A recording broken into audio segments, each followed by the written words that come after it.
नमस्कार, आप देख रहे हैं जयपुर टुडे और मैं हूं शुभम अग्रही। दोस्तों, जैसा आप सभी को पता है कि पिछले दिनों 5 राज्यों में विधानसभा का चुनाव था और वह चुनाव होने के बाद परिणाम भी आ गया और अब अलग अलग राज्यों में सरकार भी बन गई, जिसमें बीजेपी ने बढ़त हासिल की और लगभग 3 बड़े राज्यों में, 3 हिंदी भाषी बड़े राज्यों में भाजपा अपनी सरकार बनाने में कामयाब रही। ऐसे में अब एक बड़ा सवाल यह है कि आगामी चुनाव, जो लोकसभा का चुनाव 2024 में होने वाला है, उसको लेकर भारतीय जनता पार्टी और विपक्ष की क्या तैयारियां हैं, किस मुद्दे पर लोकसभा का चुनाव लड़ा जाएगा। आपको बता दें कि विपक्ष के पास इस समय किसी प्रकार का मुद्दा है ही नहीं। वो बेरोजगारी पे फेल है, वो महंगाई का मुद्दा उठाने में फेल है, शिक्षा व्यवस्था, स्वास्थ्य व्यवस्था की मुद्दा को उठाने में वो बिल्कुल फेल है। किसी प्रकार की कोई भी मुद्दा इस समय विपक्ष द्वारा जो ऐसा बड़ा मुद्दा नहीं है जो वह उठाए और उस पर जनता के द्वारा जनता मोहर लगाए, ऐसा कोई बड़ा मुद्दा नहीं है। लेकिन एक मुद्दा है जो विपक्ष भुनाना चाहता था 2024 के लोकसभा चुनाव में, लेकिन उस पर भी भारतीय जनता पार्टी ने पानी फेरने का काम किया। जी हाँ, आपको बता दें, अभी आपने देखा होगा बिहार के सरकार के द्वारा जातीय जनगणना कराया गया था।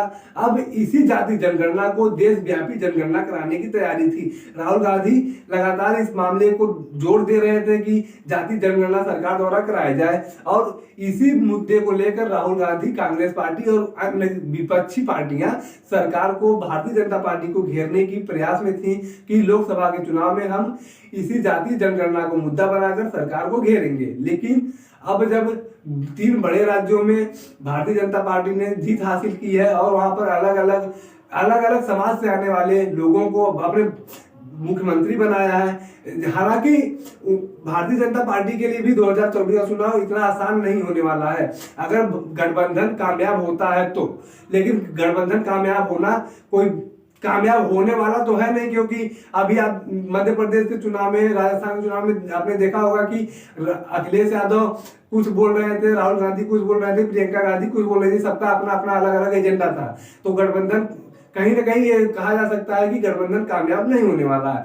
अब जब राहुल गांधी द्वारा जातीय जनगणना उठाने का जोर दिया जा रहा है, तो क्या भारतीय जनता पार्टी उस मुद्दे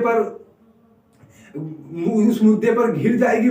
विपक्षी द्वारा ऐसा होने वाला नहीं, क्योंकि भारतीय जनता पार्टी ने भी अपना मास्टर स्ट्रोक चला है।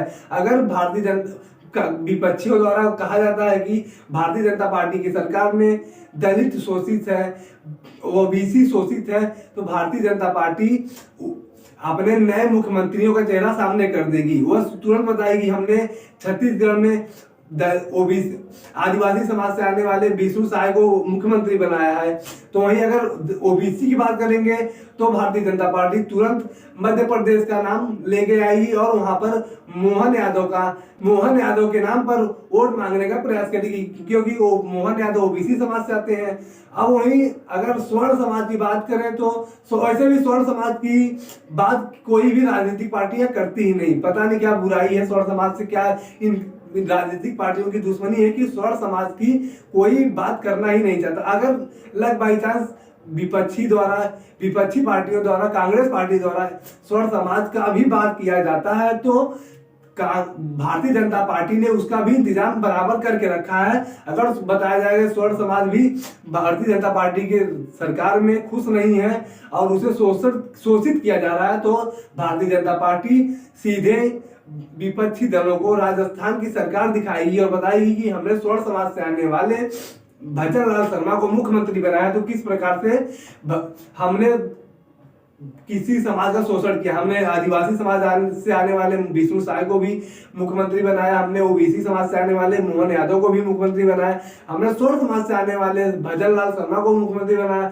हमने आदिवासी समाज से आने वाले, पिछड़े समाज से आने वाले द्रौपदी मुर्मू जी को राष्ट्रपति बनाया। तो हम किस प्रकार से दलित विरोधी हैं, वो स्वर्ण विरोधी हैं और ओबीसी विरोधी हैं। ऐसे में जो यह बड़ा मुद्दा था जातीय जनगणना का, जो विपक्षी पार्टियों के लिए रामबाण साबित होने वाला था, वह मुद्दा भी भारतीय जनता पार्टी ने खत्म कर दिया है।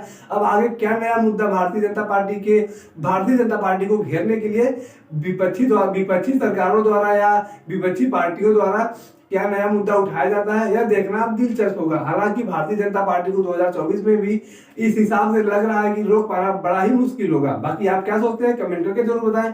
अगर वीडियो आप फेसबुक पर देख रहे हैं तो पेज को फॉलो करें और यूट्यूब पर देख रहे हैं चैनल को सब्सक्राइब करना ना भूलें।